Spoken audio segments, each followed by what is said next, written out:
Hello guys, welcome back to Bindushree vlogs. ಇವತ್ತು ಖಾರ ಪೊಂಗಲ್ ಹೇಗೆ ಏನು ಮಾಡೋದು ಅಂತ ನೋಡೋಣ ಬನ್ನಿ. ಅದಕ್ಕಿಂತ ಮುಂಚೆ ಇನ್ನೂ ಯಾರೆಲ್ಲ ಬಿಂದುಶ್ರೀ ವ್ಲಾಗ್ಸ್ನ ಸಬ್ಸ್ಕ್ರೈಬ್ ಆಗಿಲ್ಲ ಸಬ್ಸ್ಕ್ರೈಬ್ ಮಾಡ್ಕೊಳ್ಳಿ. ಬನ್ನಿ ಈಗ ಮಾಡೋದು ಹೇಗೆ ಅಂತ ನೋಡೋಣ. ಇಲ್ಲಿ ನಾನು ಹೆಸರುಬೇಳೆ ತೊಗೊಂಡು ಹೆಸರುಬೇಳೆನ ಹುರ್ಕೊಳ್ಬೇಕು. ಹೆಸರುಬೇಳೆ ಕೆಂಪಗಾಗೋವರೆಗೂ ಹುರ್ಕೊಳ್ಬೇಕು, ಸೀದ್ಸ್ಕೋಬೇಡಿ, ಒಂದು ಹದವಾಗಿ ಹುರ್ಕೊಳ್ಬೇಕು. ಆ್ಯಂಡ್ 1 ಗ್ಲಾಸ್ ಹೆಸರುಬೇಳೆಗೆ ನಾನಿಲ್ಲಿ 1 ಗ್ಲಾಸ್ ಅಕ್ಕಿ ತೊಗೊಳ್ತಿದ್ದೀನಿ. ಅಕ್ಕಿನ 2 ಅವರ್ಸ್ ಮುಂಚೆನೇ ನೆನೆಸಿಟ್ಕೊಂಡಿದ್ದೀನಿ. ನೋಡಿ, ಈ ಥರ ಕೆಂಪಾಗಿ ಹುರ್ಕೊಳ್ಬೇಕು.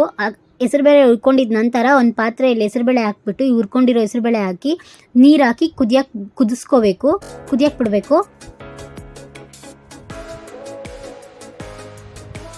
ಈ ಥರ ಕುದೀತಿದ್ದಾಗ ಆಗಲೇ ನಾವು ನೆನೆಸಿಟ್ಕೊಂಡಿರೋ ಅಕ್ಕಿ ಇತ್ತಲ್ವ, ಆ ಅಕ್ಕಿನ ಇದಕ್ಕೆ ಮಿಕ್ಸ್ ಮಾಡಿಕೊಂಡು ಅದು ಕುದಿಯಕ್ಕೆ ಬಿಡಬೇಕು.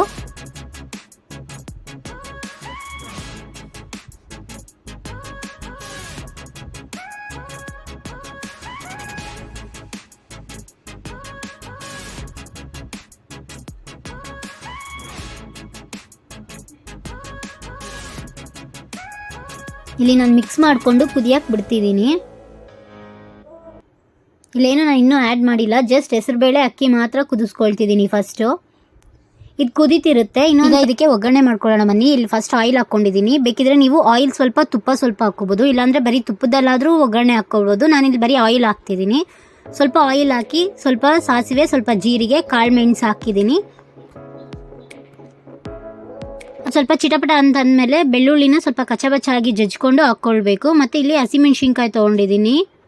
ಹಸಿಮೆಣ್ಸಿನ್ಕಾಯಿ 3 ತೊಗೊಂಡಿದ್ದೀನಿ. ತೊಗೊಂಡು ಸ್ವಲ್ಪ ಲೈಟಾಗಿ ಫ್ರೈ ಮಾಡ್ಕೊಳ್ಬೇಕು. ಫ್ರೈ ಮಾಡಿಕೊಂಡು ಅಲ್ಲಿ ಅಕ್ಕಿ ಹೆಸರುಬೇಳೆ ಕುದೀತಿತ್ತಲ್ವ ಅದರಲ್ಲಿ ಹಾಕಿ ನೀಟಾಗಿ ಮಿಕ್ಸ್ ಮಾಡ್ಕೊಳ್ಬೇಕು.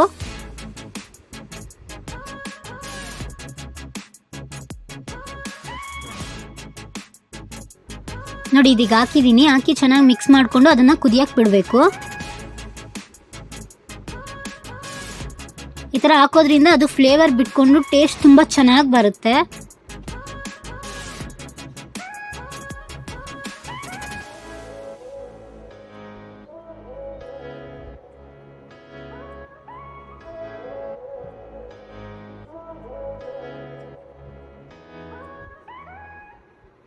ಬೇಕಿದ್ರೆ ನೀವು ಇದಕ್ಕೆ ಒಗ್ಗರಣೆಗೆ ಬೇಕಿದ್ರೆ ಇದು ಹಾಕ್ಕೊಂಡ್ವಲ್ಲ, ಸಾಸಿವೆ ಜೀರಿಗೆ ಎಲ್ಲ ಹಾಕ್ಕೊಂಡ್ವಲ್ಲ, ಆಗ ಬೇಕಿದ್ರೆ ಗೋಡಂಬಿ ಸಹ ಹಾಕ್ಕೊಳ್ಬೋದು. ನಾನು ಹಾಕ್ಕೊಳ್ತಿಲ್ಲ ಇಲ್ಲಿ. ಆ್ಯಂಡ್ ಇದಕ್ಕೆ ಒಂದು ಮಸಾಲೆ ಥರ ಪೇಸ್ಟ್ನ ನಾವಿಲ್ಲಿ ಮಾಡ್ಕೋಬೇಕು. ಬನ್ನಿ ನೋಡೋಣ ಹೇಗೆ ಅಂತ.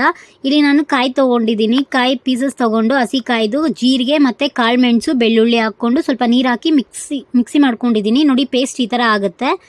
ಈ ಪೇಸ್ಟ್ನ ಕುದೀತಿರೋದಕ್ಕೆ ಹಾಕ್ಕೊಳ್ಬೇಕು.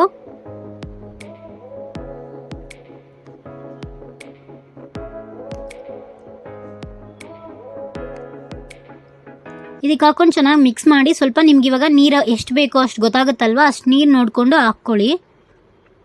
ಖಾರ ಪೊಂಗಲ್ ಬಂದು ತುಂಬ ನೀರಾಗೂ ಇರಬಾರ್ದು, ತುಂಬ ಗಟ್ಟಿಯಾಗೂ ಇರಬಾರ್ದು, ತೆಳ್ಳಗೂ ಇರಬಾರ್ದು, ಗಟ್ಟಿಯಾಗೂ ಇರಬಾರ್ದು, ಒಂದು ಹದದಲ್ಲಿ ಇರಬೇಕು. ಆಗಲೇ ಚೆನ್ನಾಗಿರೋದು ತಿನ್ನೋಕ್ಕೆ.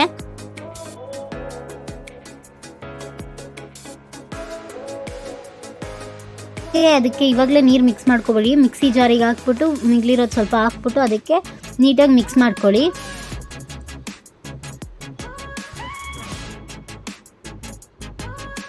ನಾನಿಲ್ಲಿ ಕಲ್ಲುಪ್ಪು ಆ್ಯಡ್ ಮಾಡ್ಕೊಳ್ತಿದ್ದೀನಿ. ನಿಮ್ಮ ಟೇಸ್ಟಿಗೆ ಎಷ್ಟು ಬೇಕೋ ಅಷ್ಟು ನೋಡಿಕೊಂಡು ಉಪ್ಪು ಹಾಕ್ಕೊಳ್ಳಿ. ಆ್ಯಂಡ್ ಸ್ವಲ್ಪ ಸಣ್ಣದಾಗಿ ಕಟ್ ಮಾಡಿ ಇಟ್ಕೊಂಡಿರೋ ಕೊತ್ತಂಬರಿ ಸೊಪ್ಪು ಹಾಕ್ಕೊಳ್ತಿದ್ದೀನಿ. ಹಾಕ್ಕೊಂಡು ಚೆನ್ನಾಗಿ ಮಿಕ್ಸ್ ಮಾಡ್ಕೊಳ್ಳಿ.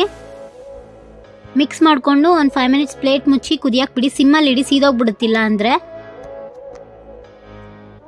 ಆ್ಯಂಡ್ ಇದು ಕುದೀತಿರುತ್ತೆ. ಈಗ ಚಟ್ನಿ ಮಾಡ್ಕೊಳ್ಳೋದು ಹೆಂಗೆ ಅಂತ ನೋಡೋಣ ಬನ್ನಿ. ಕಾಯಿ ಚಟ್ನಿ.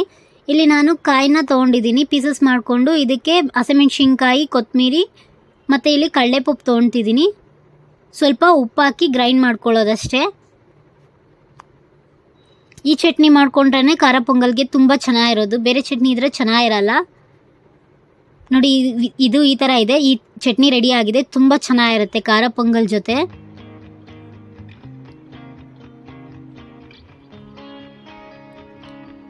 ಆ್ಯಂಡ್ ಪೊಂಗಲ್ ಬಂದು ಈಗ ರೆಡಿ ಆಗಿದೆ. ನೋಡಿ, ಈ ಕನ್ಸಿಸ್ಟೆನ್ಸಿಯಲ್ಲಿ ಇರಬೇಕು. ತುಂಬ ನೀರು ಇಲ್ಲ, ತುಂಬ ಗಟ್ಟಿನೂ ಇಲ್ಲ, ಒಂದು ಹದವಾಗಿದೆ. ಈಗ ಬೇಕಿದ್ರೆ ನೀವು ತುಪ್ಪ ಆ್ಯಡ್ ಮಾಡ್ಕೊಳ್ಬೋದು, ಇಲ್ಲ ತಿನ್ನುವಾಗ ಬೇಕಿದ್ರೆ ಪ್ಲೇಟ್ ಸಹ ತುಪ್ಪ ಹಾಕ್ಕೊಳ್ಳಿ, ನಿಮ್ಮ ಇಷ್ಟ. ನಿಮ್ಗೆ ಯಾವ ಥರ ಇಷ್ಟನೋ ಆ ಥರ ಮಾಡ್ಕೊಳ್ಳಿ. ತುಂಬ ಟೇಸ್ಟ್ ಸಕ್ಕತ್ತಾಗಿರುತ್ತೆ. ಟ್ರೈ ಮಾಡಿ ನೋಡಿ, ನಿಮ್ಗೆಲ್ಲರಿಗೂ ಇಷ್ಟ ಆಗೇ ಆಗುತ್ತೆ. ಚಟ್ನಿ ಜೊತೆ ಪೊಂಗಲ್ ತಿಂದರೆ